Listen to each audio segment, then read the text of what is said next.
आपकी फैन में से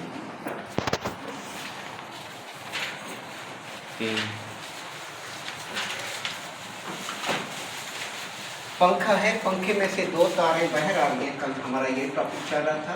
तो आपके इसमें से कोई लाइन या न्यूट्रल नहीं होती। आपने क्या करना है, आपने पंखा लगाना है तो आप एक तार इसके एक पॉइंट के साथ लगा देंगे, दूसरी दूसरे के साथ। अपने ये नहीं देखना कि ये न्यूट्रल है या फेस है। ठीक हो गया। अगर आपने इसे डिमर के साथ लगाना है तो फिर ऐसी सूरत के अंदर आप क्या करेंगे, दो तारें आपकी निकल रही हैं,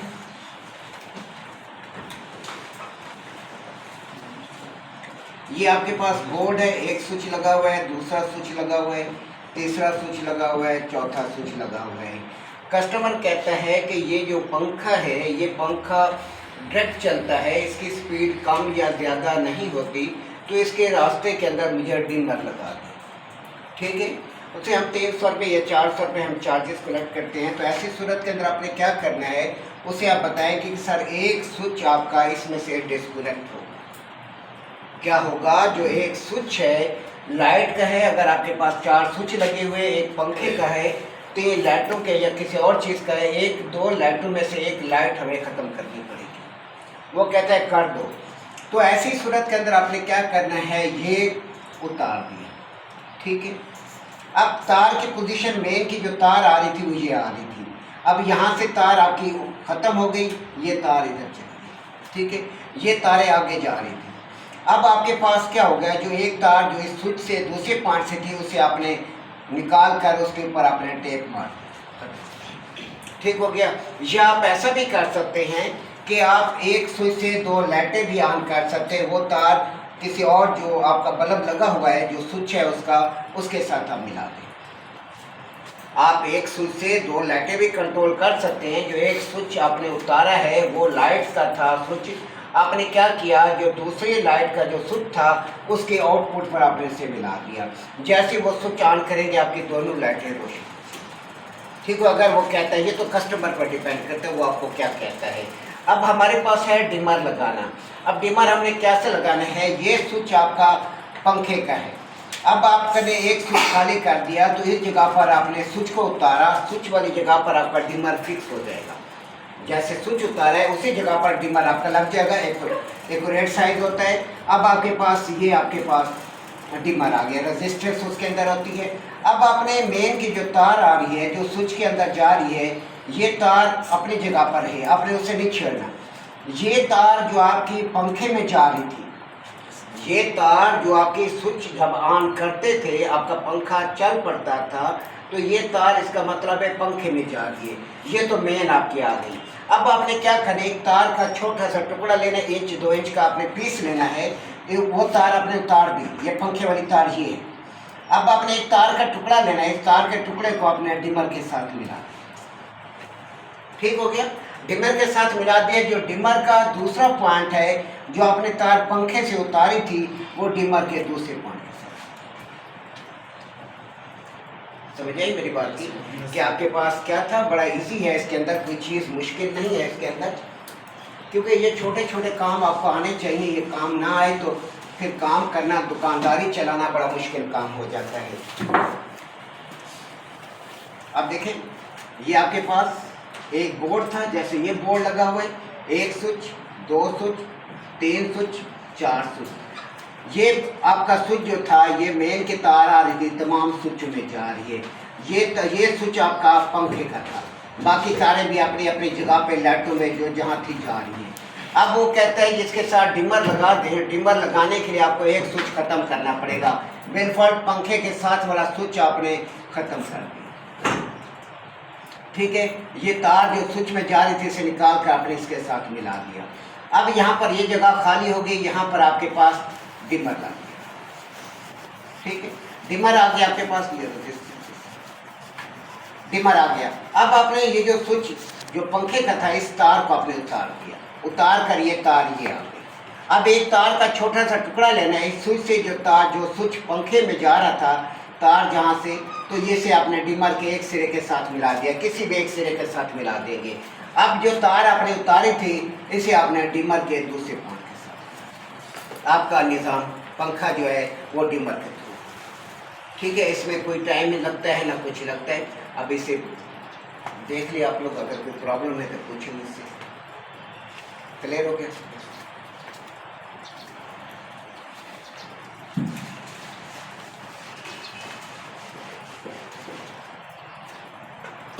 बाज़ औक़ात कल हमारे पास टॉपिक चल रहा था, बाज़ औक़ात पंखे में से 2 तारें नहीं निकली होती हैं, पंखा खुला हुआ आपके पास आ गया, उसमें से 3 तारें बाहर आ गई।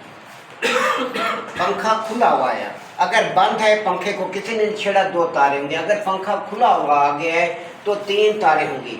3 तारों में आपकी पोजीशन क्या होती है? मोटर के अंदर बेसिकली 2 वाइंडिंग होती है, एक होती है स्टार्टिंग वाइंडिंग और दूसरी होती है running winding. Starting winding running winding की क्या पहचान होती है? स्टार्टिंग वाइंडिंग की जो तार होती है ये बारीक होती है और रनिंग वाइंडिंग की जो तार होती है ये मोटी होती है। स्टार्टिंग वाइंडिंग की तार बारीक होगी, रनिंग वाइंडिंग की तार जो है मोटी होगी। अब हम जो वाइंडिंग बनती है हमारी वो इस तरह से बनती है, एक वाइंडिंग, दूसरी वाइंडिंग, जहाँ पर दोनों सिरे आपस में मिल गए ये वाइंडिंग कॉमन वाइंडिंग बन जाएगी, ये बारीक वाली तार स्टार्टिंग बन जाएगी और ये सिरा आपका रनिंग बन जाएगा। वाइंडिंग के अंदर बेसिकली क्या होती है? मोटर के अंदर 2 वाइंडिंग होती है, एक होती है स्टार्टिंग वाइंडिंग, एक होती है running winding. Starting winding running winding के दोनों सिरे आपस में एक जगह मिला दिए जाते हैं तो ये हमारे पास कॉमन वाइंडिंग बन जाती है।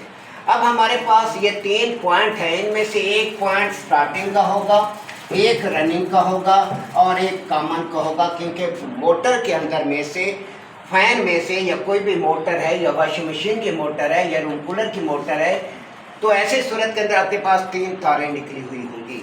आमतौर पे क्या होता है, एक तार के ऊपर क्या करते हैं वो गिरा से मार देते हैं, एक बल सा दे देते हैं कि वो जो तार जिसके पर गिरा लगी होती है वो तार हमारी कॉमन की होती है, बाकी 2 तारों में से एक तार स्टार्टिंग होती है, एक तार रनिंग होती है। जिस तार पे गिरा लगी हुई है उससे आप डायरेक्ट एक तार दे दें, न्यूट्रल दे दें या फेर दे, आपकी मर्जी है। बाकी जो 2 तारें रह गई इन दोनों तारों के साथ आपने फैन कैपेसिटर जोड़ देना है। फैन कैपेसिटर के जो वैल्यू इस्तेमाल करेंगे पंखे के साथ 2.2 लगा सकते हैं, 2.5 लगा सकते हैं, 3 माइक्रोफैराड लगा सकते हैं, आखिरी जो है 3.5 माइक्रोफैराड लगा सकते हैं। अगर पंखे की स्पीड स्लो है तो आप आखिरी ही टीका दें, 3.5 माइक्रोफैराड का आप कैपेसिटर लगा दें, फैन कैपेसिटर आप लगा दें, बातें ख़त्म कर दें। अब एक सिरा, ये 2 तारें बाकी रह गई, एक सिरा कैपेसिटर के एक सिरे के साथ, दूसरा सिरा दूसरे के साथ। अब आपने मेन की एक तार न्यूट्रल या फेस आपने यहाँ पर लगा दिया, दूसरी जो तार है आपने लाइन या न्यूट्रल आपने कैपेसिटर के एक सिरे के साथ लगा, ठीक है। इसके बाद आपने इसे ऑन किया तो पंखा आपका सीधा चल रहा है, इसका मतलब है ठीक है, मसला ख़त्म हो गया। अगर पंखा उल्टा चलना शुरू हो जाए कनेक्शन पर तो आपने क्या करना है, इस मेन की तार को उतार कर इसके साथ, समझिए मेरी बात की। अगर पंखा आप कनेक्शन करते हैं पंखा उल्टा चलना शुरू हो जाता है, मेन की तार को उतार कर इस सिरे से दूसरे सिरे पर कर देंगे, खत्म हो गया मसला। अब अगर गिरा नहीं लगी हुई, 3 तारें लगी निकली हुई हैं पंखे में से या मोटर में से, तो ऐसी सूरत के अंदर कंपनी लाजमी तौर पर क्या करती है, एक तार का कलर चेंज कर देगी। 2 आपके पास रेड आ गई, एक ब्लैक आ गई, तो इसका मतलब है कि ये आपकी कॉमन है और बाकी 2 तारें आपकी कैपेसिटर पर चली जाएंगी, ठीक है। बाकी 2 तारें आपकी कैपेसिटर पर चली जाएंगी अगर एक तार का कलर चेंज है तो। अगर ये भी मसला नहीं हल हो रहा, गिरा भी उसने नहीं लगाई, तीनों तारें एक जैसे कलर की उसने डाल दी, ब्लैक ब्लैक ब्लैक ब्लैक, अब क्या करें? तीनों तारें जब एक जैसे कलर की चली जाएंगी फिर हम चले जाते हैं फार्मूले की तरफ। फार्मूला वाइंडर जो जाते हैं वो जाते हैं बल्ब से टेस्टिंग लैब से चेक करते हैं रेजिस्टेंस वगैरह, लेकिन हम लोग क्या करते हैं, हम लोग मीटर पर जाते हैं। हम क्या करेंगे, हमारे जहन में ये होना चाहिए कि सबसे ज़्यादा जो रेजिस्टेंस होती है वो स्टार्टिंग की होती है, उससे कम मज़ाहमत रनिंग की होती है, सबसे कम मज़ाहमत कॉमन की होती है। ये हमें सबसे पहले याद होना चाहिए, सबसे ज़्यादा मज़ाहमत स्टार्टिंग, उससे कम रनिंग, उससे कम कॉमन की रेजिस्टेंस आ गई आपके पास। अब जब ये हमें क्लियर हो गया तो फिर हमें इजीली पता चल जाता है ये स्टार्टिंग है, ये रनिंग है और ये कॉमन है।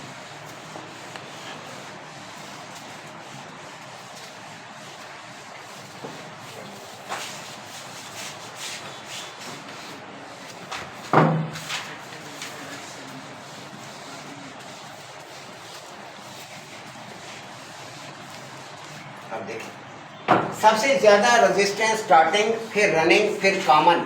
अगर दो पॉइंटों के दरमियान मज़ाहमत देखें तो सबसे ज़्यादा जो मज़ाहमत आएगी वो स्टार्टिंग और रनिंग के दरमियान आएगी। फिर उससे दरमियानी मज़ाहमत जो आएगी वो किसके दरमियान आएगी? स्टार्टिंग और कॉमन के दरमियान आएगी। सबसे कम जो मज़ाहमत आएगी वो कॉमन और रनिंग के दरमियान आएगी। सबसे ज़्यादा मज़ाहमत जिन दो पॉइंटों के दरमियान मिलेगी वो स्टार्टिंग और रनिंग होगी। उससे कम मज़ाहमत स्टार्टिंग और कॉमन के दरमियान मिलेगी। सबसे कम मज़ाहमत कॉमन और रनिंग के दरमियान मिलेगी। अब आपको ये भी पता चल गया, अकेला पॉइंट होगा तो सबसे ज़्यादा मज़ाहमत स्टार्टिंग, उससे कम रनिंग, उससे कम कॉमन आएगी। अब आपके पंखे में से 3 तारें बाहर आ रही हैं। आपने तीनों के दरमियान रेजिस्टेंस ली, मज़ाहमत ली। ए के दरमियान आपको मिलती है ए और बी और सी। ए और बी के दरमियान आपको रेजिस्टेंस मिलती है 50 ओम बिलफर्ज। फिर आप ए बी के बाद आप ए सी के दरमियान रेजिस्टेंस देखते हैं, फिर आपको रेजिस्टेंस मिलती है 40 ओम। फिर आप रेजिस्टेंस लेते हैं सी और बी के दरमियान तो आपको मज़ाहमत मिलती है 70 ओम। अब यहाँ इसे समझना है, आपका सारा एसी का जो डिपेंड करता है कंप्रेसर के टर्मिनल ट्रेस करना इसी फार्मूले पर करता है। आपने ए और बी के दरमियान रेजिस्टेंस ली 50 ओम, ए और सी के दरमियान रेजिस्टेंस ली 40 ओम, फिर आपने सी और बी के दरमियान रेजिस्टेंस ली 70 ओम। इसका मतलब ये है कि सबसे ज़्यादा जो रेजिस्टेंस है और सी और बी के दरमियान है, इसका मतलब है इन दोनों में से एक तार स्टार्टिंग है और एक तार रनिंग है। तो ये जो पॉइंट है ये 100% कॉमन हो गया। एक बार फिर देखें, आपने तीनों पॉइंट के दरमियान रेजिस्टेंस ली। सबसे ज़्यादा रेजिस्टेंस आपको मिली है बी और सी के दरमियान, तो इसका मतलब है कि बी और सी कुलिया क्या कहता है? कुलिया कहता है सबसे ज़्यादा मज़ाहमत स्टार्टिंग और रनिंग की होती है। तो आपने जब रेजिस्टेंस ली सबसे ज़्यादा मज़ाहमत स्टार्टिंग और रनिंग की मिल गई, तो इसका मतलब है कि तीसरा जो पॉइंट है, ए वाला पॉइंट है, ये 100% कॉमन क्लियर हो गया। अब हमने ये तो हमें पता चल गया इन दोनों में से एक स्टार्टिंग है एक रनिंग है, लेकिन हमें ये क्लियर नहीं हो रहा कि इनमें से स्टार्टिंग कौन सी है रनिंग कौन सी, ये क्लियर नहीं हुआ। हमें ये तो क्लियर हो गया इनमें से एक स्टार्टिंग एक रनिंग है, लेकिन ये क्लियर नहीं हो रहा इनमें से स्टार्टिंग कौन सी है रनिंग कौन सी है। फिर हम फार्मूले की तरफ जाएंगे। फार्मूला कहता है कि सबसे ज़्यादा मज़ाहमत स्टार्टिंग रनिंग के दरमियान होती है, उससे कम मज़ाहमत स्टार्टिंग और कॉमन के दरमियान होती है। अब हम फिर रेजिस्टेंस लेंगे, इन दोनों पॉइंटों की मज़ाहमत हम लेंगे कॉमन के साथ। इसकी मज़ाहमत हमने कॉमन के साथ ली है, बी की मज़ाहमत हमने कॉमन के साथ ली है, ए के साथ ली हमें 50 ओम मिली है। फिर हमने सी की ए के साथ मज़ाहमत ली है तो हमें 40 ओम मिली है। तो इसका मतलब है कि हमारी बी जो है वो स्टार्टिंग है और सी जो है ये रनिंग। जी समझ आ गई? इस फार्मूले पे आपने आगे चलना होता है। ये आगे कंप्रेसर के अंदर हमें इसी फार्मूले पे आगे काम करना होता है। अगर हमें फार्मूला याद न रहा तो फिर परेशानी होती है। जी यहाँ पर कोई सवाल अगर समझ आ गया तो ठीक है, वरना मैं इसे रिवाइज कर देता हूँ दोबारा। आपकी कंप्रेसर में से या मोटर में से 3 तारें निकल रही हैं, ठीक है, 3 तारें निकल रही हैं। अब आपको ये क्लियर नहीं है कि इनमें से तीनों पॉइंट जो हैं एक जैसे कलर के उन्होंने डाल दिए, तीनों तारें रेड में दे दी। अब तीनों तारें जब रेड में आ गई तो हमें अब क्लियर नहीं हो रहा कि इनमें से स्टार्टिंग कौन सी है रनिंग कौन सी है कॉमन कौन सी है, कोई क्लियर नहीं हो रहा। फिर हमने फार्मूला लिया। फार्मूला कहता है कि सबसे ज़्यादा मज़ाहमत स्टार्टिंग की होती है, उससे कम मज़ाहमत रनिंग की होती है, सबसे कम मज़ाहमत कॉमन की होती है। तो दो पॉइंटों के दरमियान अगर मज़ाहमत ली जाए तो सबसे ज़्यादा मज़ाहमत स्टार्टिंग रनिंग की होती है, उससे कम मज़ाहमत जो है स्टार्टिंग कॉमन की होती है, सबसे कम मज़ाहमत जो है कॉमन रनिंग की होती है। अब हमने तीनों पॉइंट के दरमियान जब हमने रेजिस्टेंस ली है, ए बी सी हमने फर्जी नाम इनके किए हैं, ए और बी के दरमियान हमने रेजिस्टेंस ली तो हमारे पास 50 ओम आया। फिर ए और सी के दरमियान हमने रेजिस्टेंस ली तो 40 ओम आया। फिर हमने सी और बी के दरमियान मज़ाहमत ली तो 70 ओम आया। तो इसका मतलब है सबसे ज़्यादा मज़ाहमत सी और बी के दरमियान है, तो ये इन दोनों में से सी या बी में से कोई एक तार स्टार्टिंग है, कोई एक तार रनिंग है, तीसरा पॉइंट कॉमन है। कॉमन क्लियर हो गया। अब हमने ये देखना है कि इन दोनों पॉइंटों में से जिस पॉइंट की मज़ामत कॉमन के साथ ज़्यादा होगी वो स्टार्टिंग होगी, क्योंकि कुलिया कहता है कि सबसे ज़्यादा मज़ामत स्टार्टिंग रनिंग, उससे कम मज़ामत स्टार्टिंग कॉमन की होती है। अब आपने रेजिस्टेंस ली है, ए बी होगी, बी सी होगी।